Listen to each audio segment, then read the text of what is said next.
Saya cerita sedikit tentang keunikan kultur.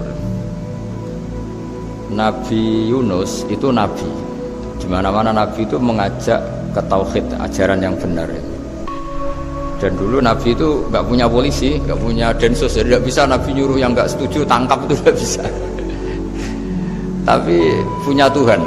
Jadi kalau yang tidak percaya dakwahnya itu ancamannya azab.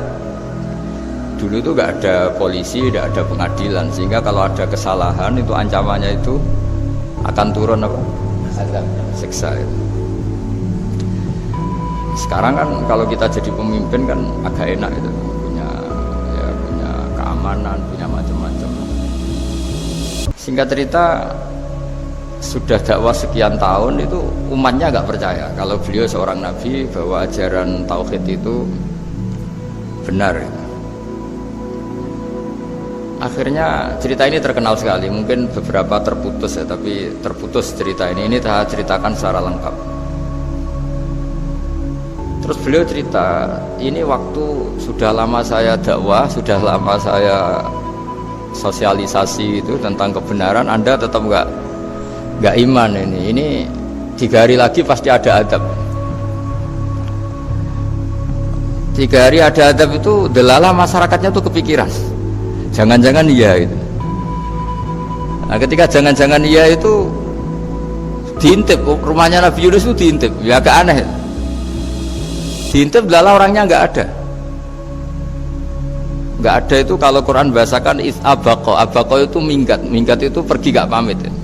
Itu bahasanya abaqo itu minggat, meskipun kita tidak mungkin membahasakan Nabi itu minggat, tapi dibahasakan tindakan kan tidak mungkin karena nggak pamit itu. Jadi harus dibahasakan minggat itu. Quran sendiri bahasakan abaqo. Nah, cara berpikir masyarakat gini, kalau kampung ini mau dibalik sama Allah, mau ada adab, logikanya yang tahu akan ada adab itu pasti sudah pergi. Padahal Nabi Yunus pergi ini bukan karena takut adab, mangkel. Seniai suwi gagal seminggat ya kan gitu. Jadi ada kiai minggat itu ya ada dalilnya, karena dulu itu kalau mangkel itu suami mangkel istri itu ya harus minggat, istri harus minggat. Dulu itu ya boleh, maksudnya boleh itu ya kalau darurat ya minggat sedikit lah, tidak apa-apa. Nah, Nabi Yunus itu minggat tadi abaqo itu kalau dalam bahasa Arab pergi gak pamit itu. Kalau orang Jawa bilang minggat. Kalau itu sebenarnya saking mangkelnya, saking emosinya, beliau akhirnya meninggalkan kaumnya tanpa pamit. Tapi kaumnya itu menjadi tahu bahwa ini serius Yunus, buktinya dia agak berani di kampung, berarti mau ada adab betul itu. Dan efek positif dari teori itu, teori kultur tadi, kalau ada adab pasti dia pertama yang lari. Kayak dukun itu, kenapa kita tidak percaya dukun nomor itu? Itu kan paling yang minta nomor dulu ada SDSB itu, forecast itu kan paling salam template-nya kan 100.000, padahal dulu forecast itu berapa kalau menang? Kan miliaran juta. Itu untuk kultur kita agak percaya dukun kan, ngapain ngumpulin uang 100.000 kalau dia tahu nomornya kan mendingan tombok sendiri gitu. Itu kan. Jadi orang itu mesti punya teori umum untuk membenarkan sesuatu atau membohongkan itu. Akhirnya umatnya Nabi Yunus itu iman itu artinya percaya kalau ini tidak main-main. Buktinya Nabi Yunus gak berani di situ. Akhirnya mereka tobat. Saat itu juga mereka wiridan di lapangan, terus semua kesalahannya diselesaikan. Sampai ada rumah yang sudah dibangun permanen karena di tanah tetangga, dirobohkan saat itu juga. Bahkan ada batu yang dulu nyuri, 1-2 batu yang dulu hasil nyuri, saat itu juga dirobohkan, dikembalikan sama yang punya. Wah, hari itu semua kedoliman diselesaikan. Ini penting saya utarakan, jadi tobat itu tidak hanya istighfar. Kalau istighfar ribet, tobatnya orang punya utang terus istighfar gitu kan ribet. Kan ribet itu. Ada punya utang terus minta maaf itu kan ribet itu. Harus diselesaikan itu. Tobat diterima sama Allah. Batas akhir finish dari harusnya ada adab, misalnya Senin, Selasa, Rebu, harusnya Rebu itu sudah kena adab. Ternyata Rebu itu tidak kena adab. Nabi Yunus sebetulnya juga penasaran kampungnya itu kena azab enggak. Dilihat dari jauh ternyata enggak. Tambah kecewa dia. Gitu. Wah ini saya kalau pulang pasti dibunuh karena saya dianggap pembohong. Di masyarakat situ ada aturan siapa yang bohong dibunuh. Padahal Nabi Yunus ngumumkan nanti Rebu ada azab. Kira-kira gitu. Ternyata Rebu itu tidak ada azab, makanya dia sudah di batas kampung kembali minggat lagi karena nanti pulang pasti dibunuh karena dia dianggap bohong. Ya akhirnya masyhur itu, terus dia ikut nelayan sekenanya, yang penting lari dari kampung, ikut nelayan sekenanya. Zaman itu, ini saya ulang lagi, zaman itu nanti ini efeknya nanti ke tauhid. Zaman itu para nelayan tuh kayak sepakat kalau ada kapal atau perahu kok mau tenggelam itu pasti ada yang minggat. Hanya minggat itu pergi tidak terhormat itu. Terus fasahama fakana minal mudkhatin. Nah dulu itu orang sudah punya peradaban. Ini cerita kultur, sudah punya peradaban. Punya peradaban. Ya sekarang gini, kalau nyemplungkan salah satu kan tidak adil diundi.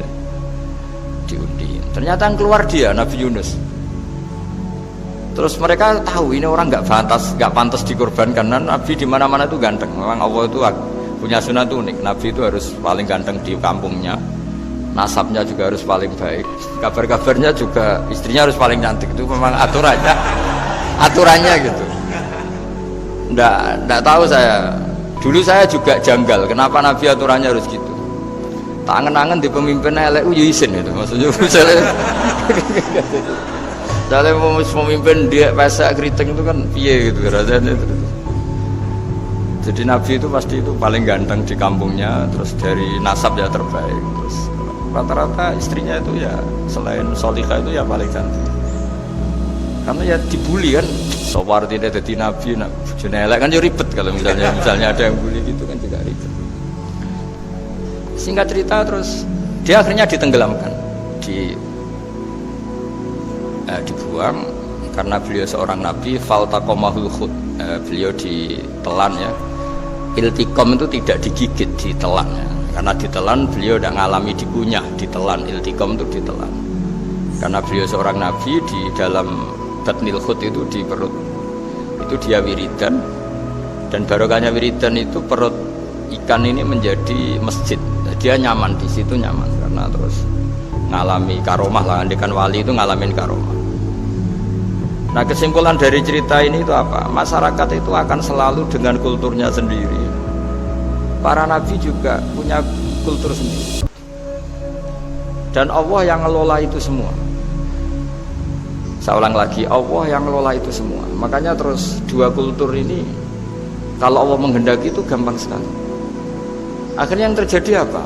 Nabi Yunus ya dikasih sanksi Allah karena pergi tidak pamit. Masyarakatnya justru enggak karena tobat. Dan tobatnya masyarakatnya ini karena kekeliruan Nabi Yunus. Keliru dengan makna bukan dosa. Andai kan Nabi Yunus saat itu kok di rumah ingin menyaksikan azab, itu masyarakat mesti gak percaya kan ada azab. Mau ada azab kok dia di rumah gitu. Jadi unik, Allah cara ngelola masyarakat itu unik. Dari keunikan-keunikan cara Allah ini kemudian lahirlah ilmu yang bernama ilmu tauhid, ilmu tawakal, ilmu pasrah nang pangeran.